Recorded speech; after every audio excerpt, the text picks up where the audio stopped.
마태복음 4장 1절에서 4절까지 말씀을 살펴보도록 합니다. 신약성경 4페이지입니다.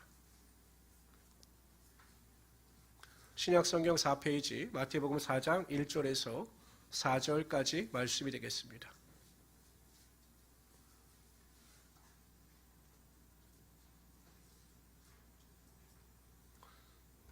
다 찾으셨습니까? 4장 1절부터 4절까지. 우리 오늘은 먼저 여러분들 1절 읽어주세요. 읽습니다. 시작. 이끌려 마귀에게 시험을 받으러 광야로 가사 40일을 밤낮으로 금식한 후에 줄이신지라. 시험하는 자가 예수께 나와서 이르되 네가 만일 하나님의 아들이거든 명하여 이 돌들로 떡덩이가 되게 하라. 4절 다 같이 읽읍시다. 시작. 예수께서 대답하여 이르시되 기록되었으되 사람이 떡으로만 살 것이 아니요 하나님의 입으로부터 나오는 모든 말씀으로 살 것이라 하였느니라 하시니. 아멘. 예수님께서 성령의 이끌림을 쫓아 광야에서 40일 동안 금식 기도를 하셨습니다. 여러분, 금식 기도가 딱 끝나자마자 가장 먼저 찾아온 사람이 아니라 찾아온 존재가 사단이에요. 사단. 그래서 예수님을 유혹합니다. 미혹합니다. 야, 대단하죠. 아무리 사단이 강한 존재라 할지라도 예수님께서 금식이 끝나시자마자 찾아와서 예수님을 미혹한다라고 하는 것을 보면 저와 여러분은 그냥 껌을 할 겁니다. 껌. 아니, 예수님을 미혹할 정도인데 우리가 뭐라고 생각하겠어? 아이고, 저 사람은 그냥 넘어져. 이렇게 하면서 우리를 시답지 않게 생각할 겁니다. 어찌하든지 예수님께 나와 예수님을 미혹하고 유혹합니다. 예수님께서도 육신을 입고 계셨기 때문에 배고픔을 느끼셨을 것입니다. 40일 금식하셨으니까요. 가장 먼저 내린 명령이 무엇이냐? 내 육신의 욕구를 채우라는 것입니다. 이 돌을 명하여 네가 하나님의 아들이거든 네가 하나님의 아들이면 기적을 행할 수 있지 않느냐. 그러니까 이 돌을 떡덩이로 만들어 내 욕구를 채워라. 이렇게 이야기를 합니다. 예수님께서는 아셨죠. 삶의 우선순위가 무엇인지를 분명히 아셨습니다. 그래서 말씀으로 그 마귀를 대적합니다. 사람이 떡으로만 살 것이 아니요 하나님의 입으로 나오는 말씀으로 살 것이라 라고 선포하시면서 마귀의 유혹을 물리쳤습니다. 성도가 이 세상을 살아갈 때 하나님의 말씀을 양식으로 삼아서 살아갈 때 성도로서의 바른 삶을 살아갈 수 있다는 것입니다.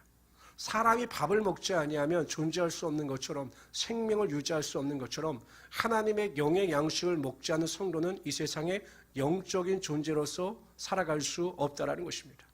그렇기 때문에 우리가 매일 하나님의 말씀, 양식의 꿀을 받아서 우리의 삶의 영양분으로 삼을 때 우리가 이 땅을 하나님의 뜻대로 온전히 살아갈 수 있게 된다는 것입니다. 그럼 어떻게 우리가 하나님의 말씀을 매일 가까이 하고 하나님의 말씀으로 즐거워할 수 있는가? 첫째, 하나님의 말씀을 사모하는 자가 되어야 합니다. 하나님의 말씀을 사모하는 자가 되어야 하나님의 말씀을 가까이 한다는 것입니다. 제 고등학교 동창 때, 저는 이과거든요. 이과.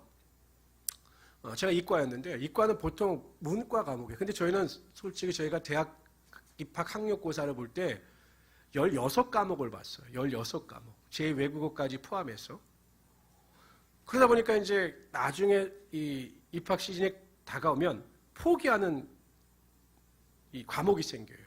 예를 들어서 국어가 50문제였는데 46번부터 50번까지는 한문이다. 그러면 이제 그 한문을 포기합니다. 너무 어려우니까. 그런데 유독 우리 반에서 거의 뒤에서 1, 2등을 다투는 아이가 있었는데 역사 시험만큼은 우리 반에서 탑이에요. 다른 과목은 정말 못하는데 역사 할 때 20점 만점이었는데 걔는 모의고사를 보면 항상 19점, 20점. 그래서 우리 담임선생님이 참 귀한 일이다. 역사학자가 될 것도 아닌데 너 구성적으로 대학도 못 가는데 어떻게 그렇게 역사를 잘하느냐. 아주 감탄할 정도였어요. 이유는 한 가지였어요. 역사 선생님이 미스셨습니다. 미스. 고등학교를 갓 졸업하고 임용된 지가 얼마 안 되는 정말 최고의 인기 스타였어요. 우리에게는. 그러니까 얘는 그 역사 선생님한테 그냥 홀딱 빠진 거죠. 어떻게 하면 역사 선생님이 칭찬을 받을까. 이것 때문에 공부도 매일 뒷자리에 앉던 애가 역사 시간만 되면 앞자리로 와서 공부를 하고 그랬어요.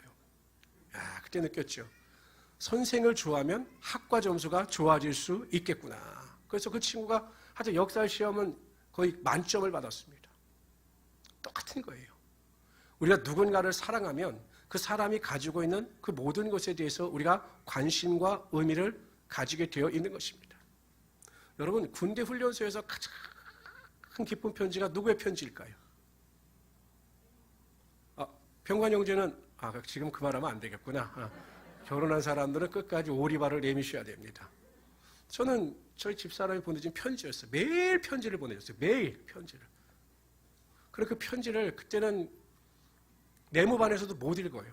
그럼 화장실에 가서 다른 친구 나이타를 빌려가지고 거기서 보는 거예요. 그럼 얼마나 또 감동을 받고, 제가 그때 생각하면 참 잘해야 되는데 참 감동을 받을 것 같아요. 너무 감동을 받죠. 사랑하는 사람의 편지니까 감동을 받는 거예요. 마찬가지 아닐까요? 우리가 정말 하나님을 사랑하면, 하나님을 내 마음과 뜻과 생명을 다하여 사랑하면, 성경은 우리를 향한 하나님의 러브레터입니다. 하나님께서 우리를 얼마나 사랑하시는지, 얼마나 우리를 지키고 보호하기를 원하시는지 우리를 향한 하나님의 러브레터예요. 그리고 우리가 하나님을 전심으로 사랑하면 하나님의 말씀, 성경에 대한 관심을 가지지 않겠습니까? 매일 읽고 가까이 하는 일이 우리의 삶의 기쁨이 되지 않겠습니까? 또 역으로 말하면 이렇게 되겠죠. 하나님의 말씀, 성경에 대하여 관심이 전혀 없는 사람은 어찌 보면 하나님을 사랑하는 자가 아니다라는 것이에요.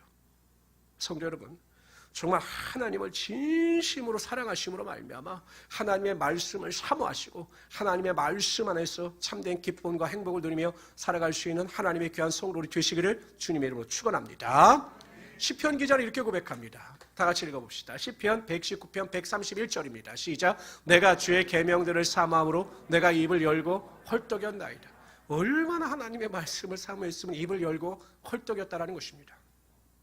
하나님께서 사모하는 자들에게, 정말로 그 말씀 가운데 거하기를 원하는 자들에게 하늘의 문을 여시고 말씀의 은혜와 능력으로 반드시 함께하여 주시는 것입니다.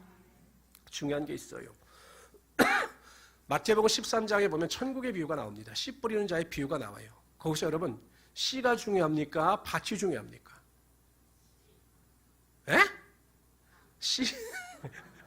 우리 성도님들은 제가 반응을 이상하게 보이면 씨가 중요합니까? 밭이 중요합니까? 밭이 중요해요. 씨가 어디 밭에 떨어졌느냐가 중요한 것입니다.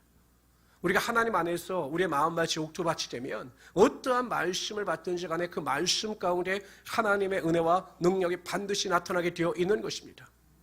어떤 성도는요, 예수님께서, 목사님께서 강대상에서 설교하실 때 예수님 이 말만 나와도 운다는 거예요. 어느 목사님이 이야기하는데 자기 성도는 예수님 말만 나오면 운다는 거예요. 너무 은혜가 감사하고 기뻐서. 여러분 어떻습니까? 예수님 그만 우시기를 바랍니다. 근데 우리 마음밭이 완악하고 또 죄가 있고 욕심이 있고 탐심이 있기 때문에 하나님의 말씀을 제대로 듣지 못하는 것입니다. 시편 기자처럼 내가 하나님의 말씀을 사모로 내가 헐떡였나이다. 헐떡임으로 하나님의 말씀을 받기를 원한나이다 라고 하는 기도하며 믿음으로 살아갈 수 있는 우리 성도들 마음의 밭이 되시기를 주님의 이름으로 축원합니다. 두 번째, 우리가 매일 하나님의 말씀 안에서 살아가기 위해서는 하나님을 말씀을 묵상하는 자가 되어야 합니다.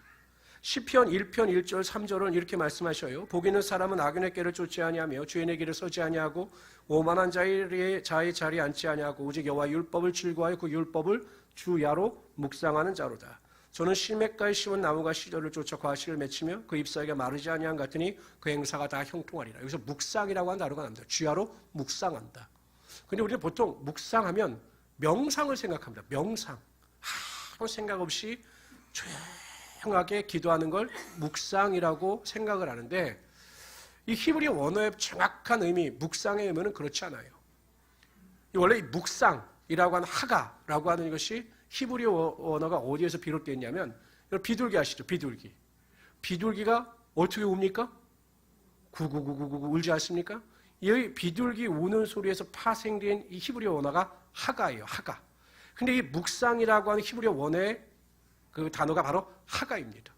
그러니까 우리가 하나님의 말씀을 주야로 묵상한다고 하는 것은 그냥 깊이 마음속으로 고요히 생각하는 것이 묵상이 아니라 하나님의 말씀을 중얼중얼 되어 말함으로 그 말씀을 외우는 단계까지 나가는 것이 바로 묵상이라는 것입니다. 그러니까 여러분 하나님의 말씀을 가까이 하고 하나님의 말씀을 중얼중얼해서 외우게 되면 그 말씀이 내 안에서 역사하심으로 하나님의 능력이 반드시 나타나게 된다는 것입니다. 히브리서 4장 12절에 보면 하나님의 말씀은 살았고 운동력이 있어 좌우에 날선 어떤 검보다도 예리하여 혼과 영감의 관절과 골수를 찔러 쪼개까지 하며 우리의 마음의 생각과 뜻을 감찰하신다라고 말씀하셨어요. 우리 하나님의 말씀을 계속 반복해서 중얼거리고 외우는 습관을 쫓아 하나님의 말씀을 가까이 할 때 그 말씀이 내 안에서 내 영혼을 수술하심으로 내가 거룩함 가운데 하나님의 말씀에 순종하며 살아갈 수 있게 된다는 것입니다. 우리 성도님들은 매일 하나님의 말씀을 가까이 하시고 하나님의 말씀을 묵상하세요. 올해는 저는 솔직히 필사를 하고 싶어요. 필사. 근데 필사가 워낙 힘들기 때문에 성도들이 한 달에 성경 한 구절 정도는 최소한 외울 수 있게 해야 되겠다라는 생각을 가지고 있습니다. 그래서 한 달에 2구절 정도 성경 암송을 하는 해로 제가 잡도록 하겠습니다. 어떻습니까? 감사하십니까? 이상하게 시험 본다고 하면 싫어하시는, 아이고 하경 형제가 제일 좋아하는 것 같습니다. 그리고 새벽 예배도 제가 큐티로 바꾸겠습니다. 큐티. 이번 주 수요일까지만 제가 여호수아를 강의하고 4장서부터는 매일 아침에 그날 큐티를 가지고 말씀을 나누고 가장 핵심적인 말씀, 우리가 붙잡고 살아가야 할 그날의 말씀을 여러분들에게 드리겠습니다. 그래서 큐티하는 한 해가 될 수 있도록 최선을 다할 수 있는 우리 성도들 되시기를 주님의 이름으로 축원합니다. 세 번째, 우리가 하나님의 말씀 안에서 매일 살아가기 위해서는 하나님의 말씀대로 행해야 합니다. 하나님께서 여호수아에게 이렇게 말씀하셨어요. 다 읽어봅시다. 시작. 이 율법책을 네 입에서 떠나지 말게 하며 주여로 그것을 묵상하여 그 가운데 기록한 대로 다 지켜 행하라. 그리하면 내 길이 평탄하게 될 것이라 내가 형통하리라. 여호수아는 지금 가장 어찌 보면 위기 상황에 처해 있습니다. 자신의 리더십을 도전받을 수밖에 없는 상황이에요.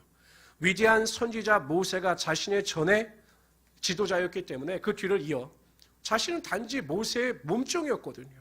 그런 자기 자신이 이스라엘 민족의 지도자가 된다라고 하는 것은 굉장한 두려움이었습니다. 그때 하나님께서 약속하십니다.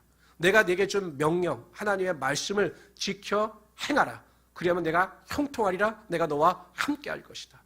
하나님은 하나님의 말씀에 순종하는 자에게 비로소 하나님의 능력이 반드시 나타나게 하여 주시는 것입니다. 우리가 믿음을 가지고 있는 그 믿음을 행함으로 나타날 때, 그 믿음으로 선포할 때 하나님의 능력이 나타나게 된다는 것입니다. 캐나다에서 큰 폭포에 줄을 이어놓고 그 줄타기 명수가 그 계곡 사이를 외주를 왔다 갔다 했습니다. 사람들이 그 고개사의 고개를 보면서 다 박수를 치고 감탄을 했습니다. 나중에는 자기 아들을 탁 등에 메고 또 그 계곡을 밧줄 외주를 탁 건너갔다 오니 사람들이 더 큰 박수로 막 난리를 쳤습니다. 그래서 그 고개사가 묻습니다. 여러분, 제가 어른, 성인도 등에 메고 이 계곡을 건너갈 것이라고 믿으십니까? 라고 물어봤더니 사람들이 막 박수를 치면서 믿습니다, 할 수 있습니다 라고 동의했습니다. 그저 고개사가 이야기를 합니다. 제 등에 올라타실 분은 이 앞으로 나와주시길 바랍니다. 몇 명이 나왔을까요? 한 명도 안 나오는 거예요. 한 명도. 아니 입술로는 내가 그 사람이 사람을 등에 업고 성인을 업고 건너갈 것을 믿는다고 하지만 못 믿는 거예요. 여러분 아무리 입술로 우리가 예수님을 믿는다, 하나님을 믿는다, 하나님의 능력을 믿는다 고백한다 할지라도 그 믿음의 고백이 행함으로 나타날 때 하나님께서 그 믿음을 인정하시는 거예요. 매일 믿는다고 하면서 원망불평하고 매일 믿는다고 하면서 병약의식에 빠져있고 매일 믿는다고 하면서 부정의 말을 하고 비판의 말을 하는 것, 그 믿음이 없는 거예요.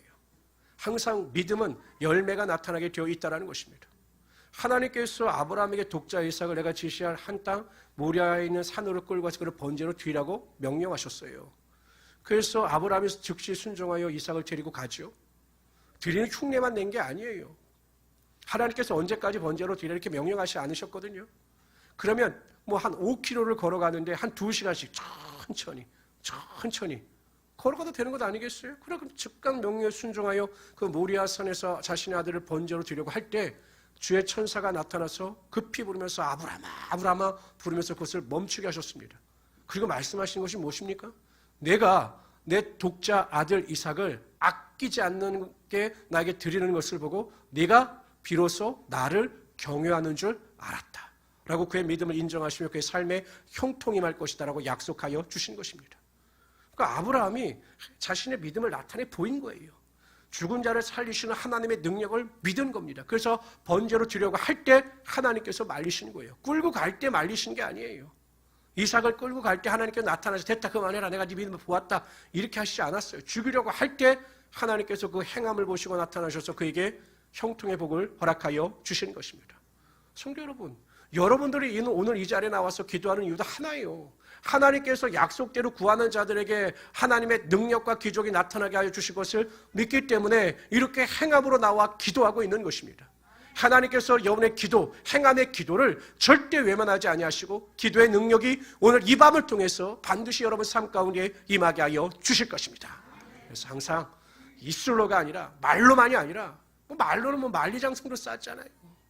우리가 믿음으로 행함을 나타내 보임으로 그 말씀의 능력에 순종하심으로 오늘도 승리하고 내일도 승리하고 영원히 승리할 수 있는 우리 성도들이 되시기를 주님의 이름으로 축원합니다.